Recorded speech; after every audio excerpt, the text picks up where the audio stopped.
The grand chamber of the Galactic Assembly buzzed with hushed conversations. The towering pillars of the hall, carved from the crystalline stone of the Assembly's founding world, shimmered under the soft glow of bioluminescent orbs. Representatives from dozens of species had gathered for the annual summit, their voices blending into a chorus of alien tongues. Today, however, the usual debates over trade agreements, border disputes, and scientific collaborations had been set aside. A far more perplexing matter had seized the Assembly's attention. Humans. A towering Vrixian delegate, covered in iridescent scales that refracted light in shifting hues, clicked his mandibles in frustration. I do not understand how humans have advanced so quickly in just 2 centuries. Their ships were primitive scrap heaps when they first arrived, and now they rival the ascendancy fleets. His long tail twitched with agitation. Across the chamber, a Zorvani diplomat, a thick-plated being with multiple segmented arms, pounded one massive fist onto the table. Yes, and their weapons. When they first joined the galactic stage, they relied on crude chemical ballistics. Now they wield directed energy cannons that even our own military studies. How? A Borkar diplomat grunted, his massive frame shifting uneasily. Even their medicine. They once relied on crude organic remedies, and now they cure diseases that still plague our own species. How can they advance in every field at once? An Akari, a feathered diplomat from the core worlds, let out a slow, deliberate sigh, her golden plumage rippling with emotion. She glanced around the chamber, taking in the sea of confused and frustrated faces, the flickering bioluminescence of scholars deep in thought, the shifting exoskeletons of warlords grasping for an explanation. Finally she spoke, her voice calm but weighted with certainty. It's because every human is an engineer. The words hung in the air like a gravitational anomaly, pulling every mind in the room toward a single point of disbelief. The chamber, once buzzing with heated discussion, fell into stunned silence. Even those who had been preparing rebuttals hesitated, their arguments catching in their throats. A Trilak ambassador, whose species required at least a decade of schooling to even begin engineering work, scoffed. His gelatinous form wobbled slightly, his species equivalent of incredulity. That is ridiculous. You mean they all have formal training? His voice carried the same skepticism held by many in the chamber. Surely the humans had simply invested in mass education, or perhaps their species placed an unusually high value on technical instruction. The idea that such knowledge came naturally was beyond reason. The Akare diplomat let out a slow, deliberate exhale, as if searching for a way to explain something that defied common sense. No, she said at last, shaking her head. They just fix things. All of them. A ripple of disbelief spread through the chamber. Delegates exchanged glances, mandibles clicked, frills flared, and bioluminescent patches flickered in confusion. Some turned to their aides, seeking confirmation. Others leaned toward their neighboring representatives, whispering hurriedly in their native tongues. Impossible, muttered a Zorvani delegate, his armored fingers drumming against the table before him. Even our most gifted mechanics require cycles of study before they can perform meaningful repairs. Then, almost as if a dam had broken, the murmuring grew into a rising tide of conversation. The disbelief was quickly giving way to something else, realization. At first, hushed whispers rippled through the assembly, uncertain, scattered thoughts shared between delegates. Then, one by one, voices rose, recalling incidents once dismissed as mere oddities. Stories and personal experiences with humans started pouring in. The Gorlax delegate let out a deep, guttural grumble, his frilled crest twitching as he recalled the report. One of our patrol captains submitted an incident report that still baffles our engineers. Their oxygen regulator failed mid-flight. The backup system was compromised, and a professional repair crew would have taken 10 cycles to reach them. Even with their spacesuit oxygen reserves and the emergency supply on board, they could have survived for a week at most. But after that, they were doomed. A Xyloxian delegate jolted upright, their bioluminescent eyes flashing in disbelief. Aren't oxygen stabilizers the safest equipment aboard any vessel? They never malfunction. The Gorlax delegate spread his claws. That is what we believed as well. Our engineers designed them to be redundant, self-repairing, and failure-proof. There has never been a recorded instance of such a malfunction. No one was trained to handle it, because no one expected it to ever happen. His frills darkened with frustration. While the crew was still running diagnostics, the human aboard, merely a translator, not even an engineer, pried open the maintenance panel and assessed the damage. The murmurs in the assembly grew louder. My captain reported that before anyone could stop them, the human pulled out a roll of some kind of adhesive strip, called it duct tape, and started wrapping it around the breach. When the crew demanded to know what they were doing, the human just shrugged and said. The Gorlax delegate hesitated before mimicking the strange, casual tone of the human. Relax, duct tape fixes everything. A stunned silence followed. A Trillac ambassador's gelatinous form quivered. Wait, you mean to say that, without diagnostic tools, without schematics, without specialized training, this human repaired a life support system with an adhesive strip and pure confidence? The Gorlax delegate's crest flared. Even our specialists don't understand how. The regulator should have required recalibration, pressure realignment, and an environmental purge, but the human's temporary fix held for the entire journey home. Our engineers ran a full analysis afterward, and they still cannot explain why it worked. Murmurs spread like wildfire through the assembly. Delegates exchanged bewildered glances, some tapping notes into their datapads, others whispering hurriedly to their aides. It made no sense, and yet there was no denying the results. A Yilnari delegate adjusted their shimmering robe, her bioluminescent tendrils flickering with disbelief as she addressed the assembly. One of our crew reports still defies explanation. We had a malfunctioning hollow projector on one of our diplomatic vessels. The image kept flickering, glitching erratically. Our engineers assessed it and determined that a full replacement was necessary, as on-site repair was not feasible. She paused, her tendrils shifting colours in a mix of confusion and frustration. But before the order could be processed, the human aboard, who was just a cultural liaison, I might add, walked up to it and... The delegate hesitated, as if struggling to believe her own words. He smacked it. A few alien delegates leaned forward, uncertain if they had misheard. The Yilnari continued, shaking her head. Just struck it with his hand. Once, and the flickering stopped immediately. When asked how he knew that would work, the human simply said, "Sometimes things just need a little encouragement." And then, he added, if it acts up again, just smack it again. The chamber erupted into murmurs. Some species looked at one another in bewilderment. Others, like the Trillac ambassador, who required years of specialized training just to handle basic maintenance, appeared outright offended. A Zorvani tactician, his voice dripping with skepticism, tapped his armored fingers against the table. And did it. The Yilnari delegate let out an exasperated sigh. Yes, that projector has been functioning perfectly ever since, requiring only occasional smacking to keep it in working order. Silence hung over the assembly.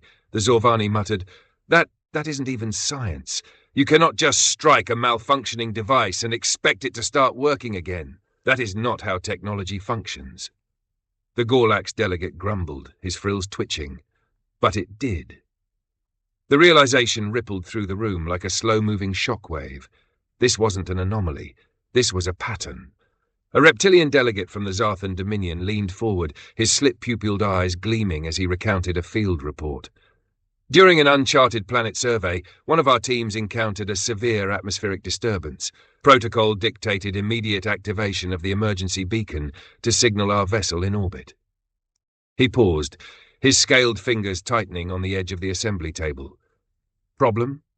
The beacon's battery was dead. Completely. The beacon's standard-issue power cells are designed to last months, yet this one had failed at the worst possible moment. We were stranded. Murmurs rippled through the chamber. We had backup supplies, spare oxygen, rations, but without that beacon, we had no way to signal for rescue. We were already preparing for the worst when the human on the team stepped forward. The Zarthan took a slow breath, as if still coming to terms with what had happened. Without hesitation, he pulled the battery out, rubbed it against his suit a few times. A delegate from the Mathari Confederation, his gelatinous form quivering, hesitated before asking, "What? Would rubbing it help turn it on?" The Zarthan's frilled crest twitched. He let out an exasperated sigh. That was precisely what our commander asked. He leaned in, voice heavy with bewilderment. The human in response threw his head back and laughed, loud, almost maniacal, and then between breaths he simply said, "That's what she said." A wave of silence spread through the chamber. Several delegates exchanged bewildered glances. The Akari delegate fluffed her feathers, whispering, "What did she say? Who is she?" The Zarthan ignored the question and pressed on.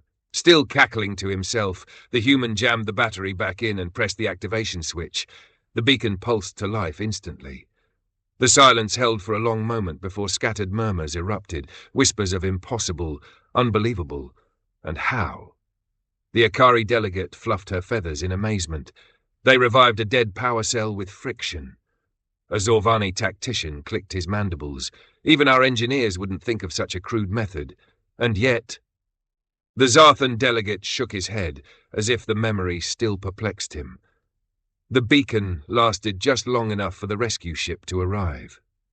The assembly chamber buzzed with conversation, many delegates mentally cataloguing their own encounters with human problem-solving, how they bent the laws of practicality with nothing but instinct and improvisation, others desperately trying to decipher the hidden wisdom of "that's what she said." Zurathi, a delegate from the Varlock Consortium, folded his arms, his expression caught between exasperation and reluctant admiration. This is what disturbs me the most about humans. Their solutions are stupid. Across the chamber, a Dernak diplomat gave a thoughtful nod. It's not stupid if it works. Zurathi shot him a look, but the Dernak simply continued.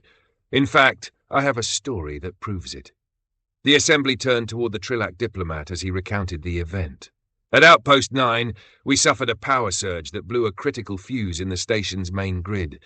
Now you'd assume we'd have spares. It's a basic component, right? Well, here's the issue.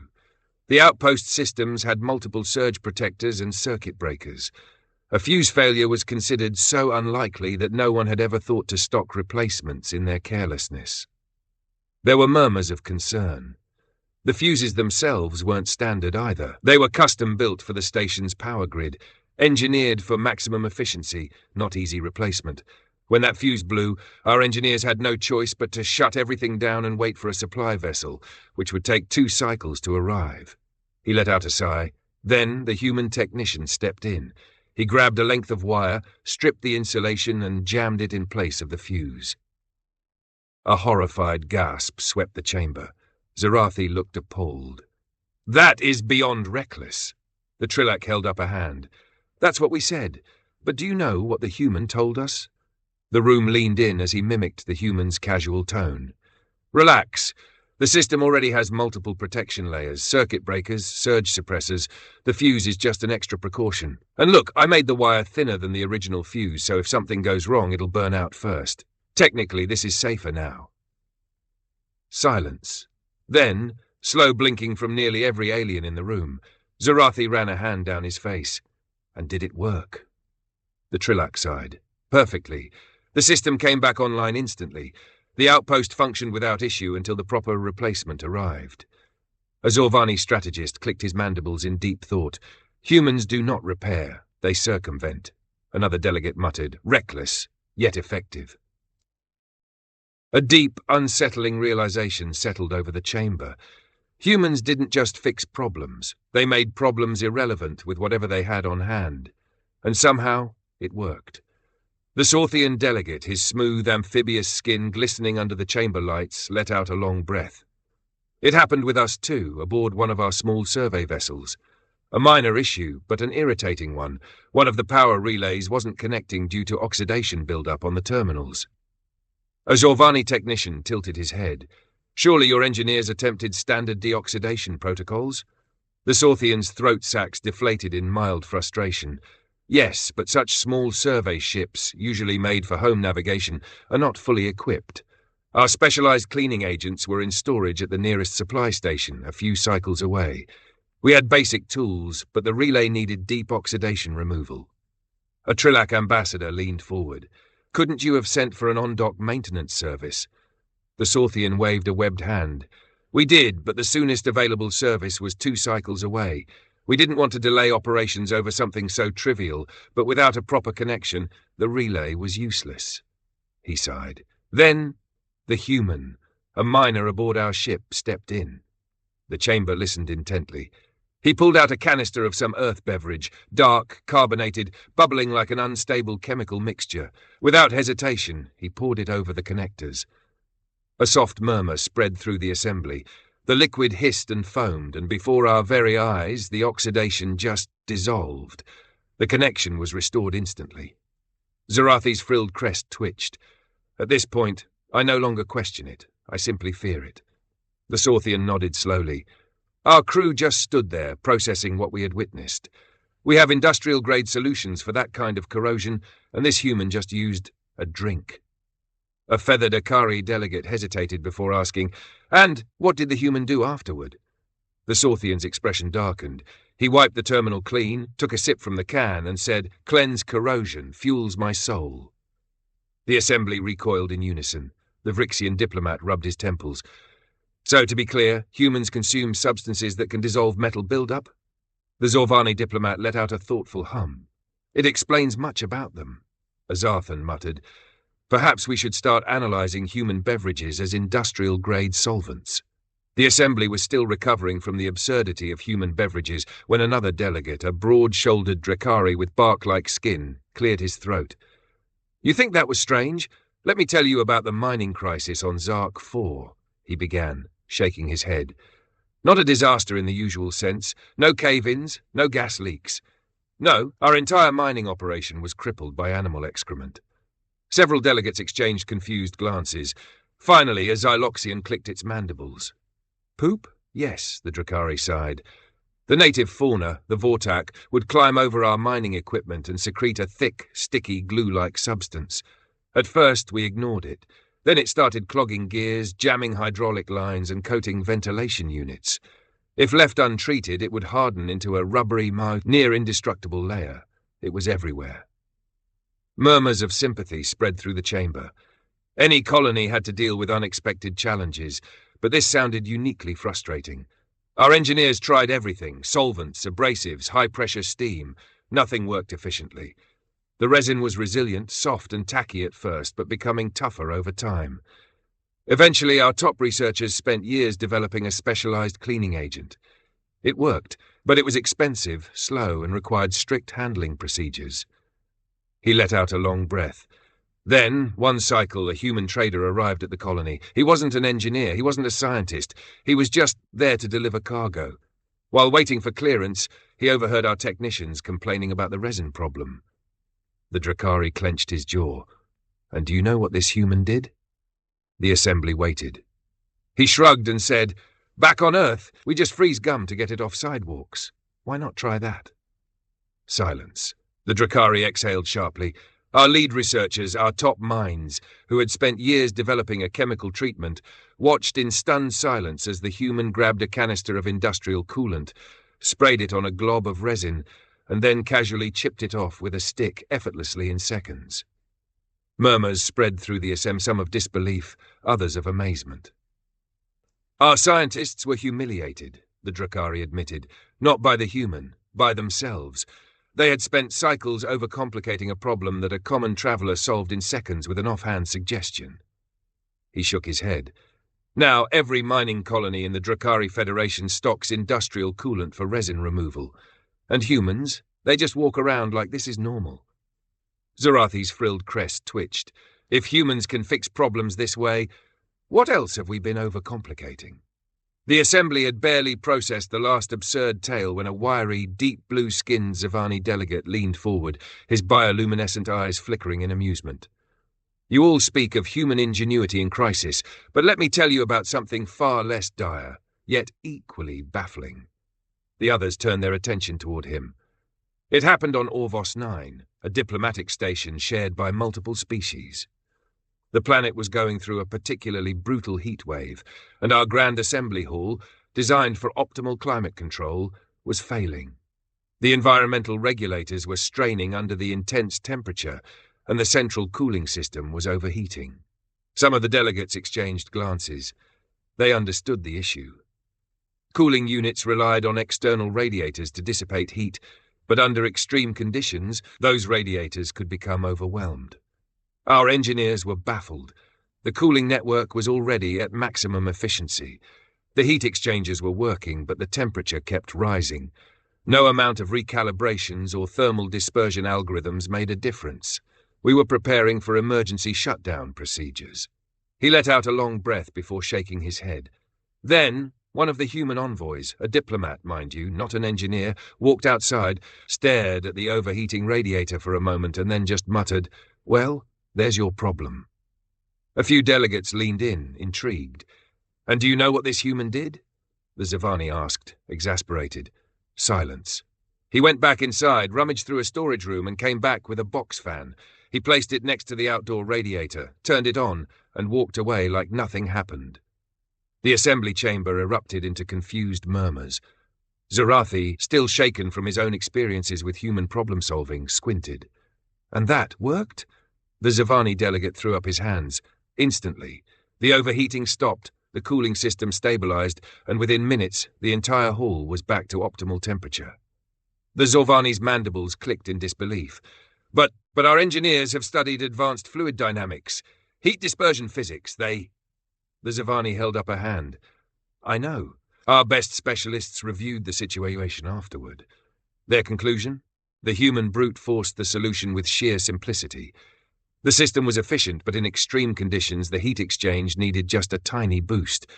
A professional solution would have involved installing auxiliary cooling arrays, an expensive, time-consuming fix. The human? He scoffed. He just shoved more airflow at it until it worked." A heavy silence filled the chamber. A Vorak delegate let out a slow, rumbling sigh. His scaled fingers tapped against the table as he gathered his thoughts.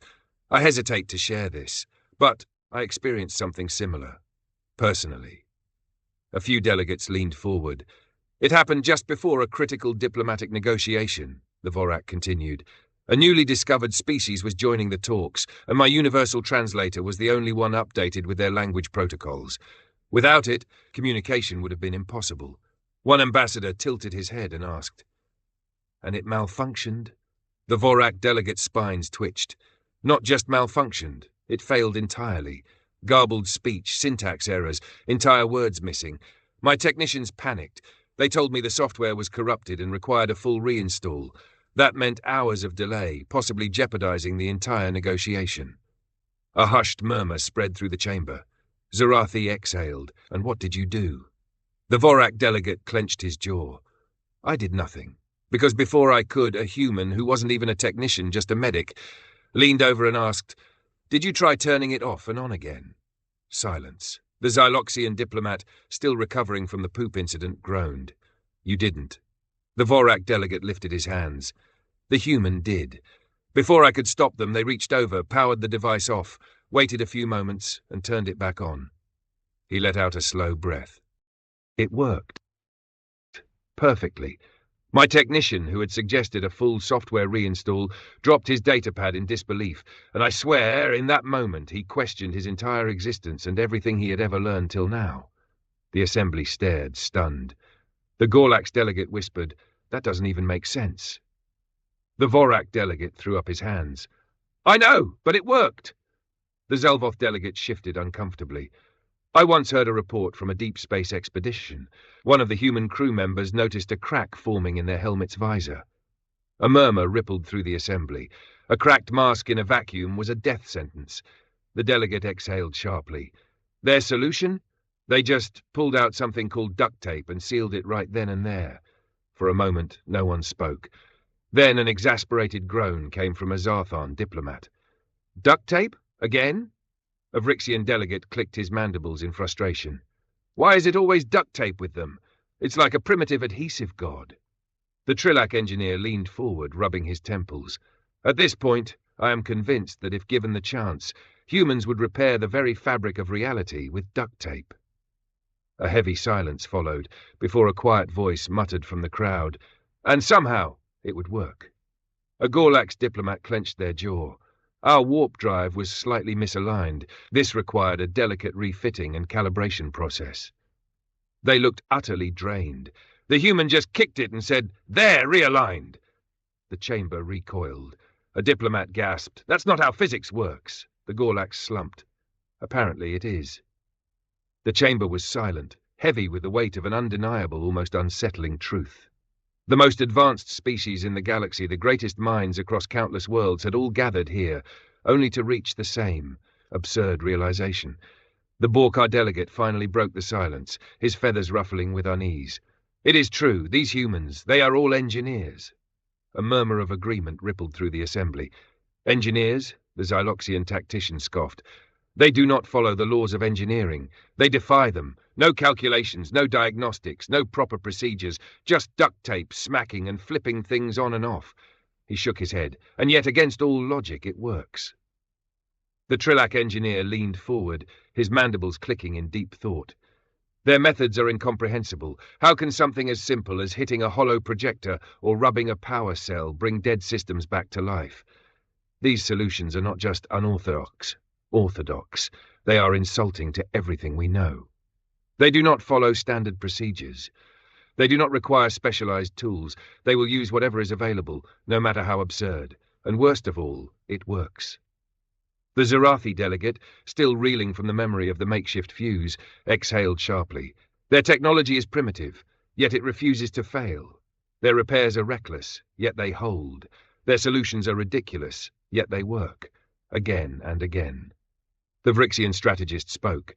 His deep, resonant voice carried an air of foreboding. "And if they can do this with scraps and impulse fixes, imagine what they will achieve once they truly master the sciences. Once their crude methods evolve into something refined." His mandibles twitched. "The humans have only been here for 2 centuries, yet they already rival us. In a few more." He let the thought hang ominously. The assembly was still. No one dared to challenge his words. The Akari delegate let out a slow breath. "It will be no wonder if one day soon they surpass us all, that their greatest innovations will make our most advanced technologies look childish by comparison." A dreadful understanding settled over the council. The rise of humanity was not just fast, it was inevitable.